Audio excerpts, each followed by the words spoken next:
আমাদের অঙ্গীকার ছিল স্বাধীন বিচার ব্যবস্থা এবং স্বাধীন গণমাধ্যম, এই দুইটাকে আমরা পূর্ণ স্বাধীনতায় দেখতে চাই।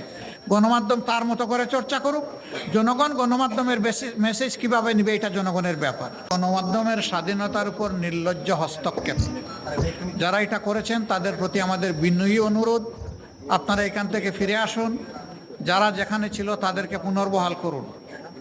যদি না করেন তাহলে আপনারাই এক নায়কতন্ত্রী শাসন ব্যবস্থা কায়েম করার জন্য এবং ফিসিবাদ ফিরিয়ে আনার জন্য আপনারা দায়ী থাকবেন। এ কাজ যারাই করবেন আমরা তাদেরকে সমর্থন করব না, আমরা এই কাজের নিন্দা জানাই এবং আমরা দাবি করি রাইট নাও, শুধু সাংবাদিক না, কোনো একটা সরকারি আধা সরকারি স্বায়ত্তশাসিত বেসরকারি প্রতিষ্ঠানের একজন পিয়নের উপরেও যেন সেই আঘাত না আসে। যদি আসে তাহলে এদেশের জনগণকে আমরা সাথে নিয়ে অবশ্যই আমরা প্রতিবাদ করব, প্রতিরোধ আমরা গড়ে তুলব। এটা আমরা মানব না, কোনো অবস্থায় মানব না।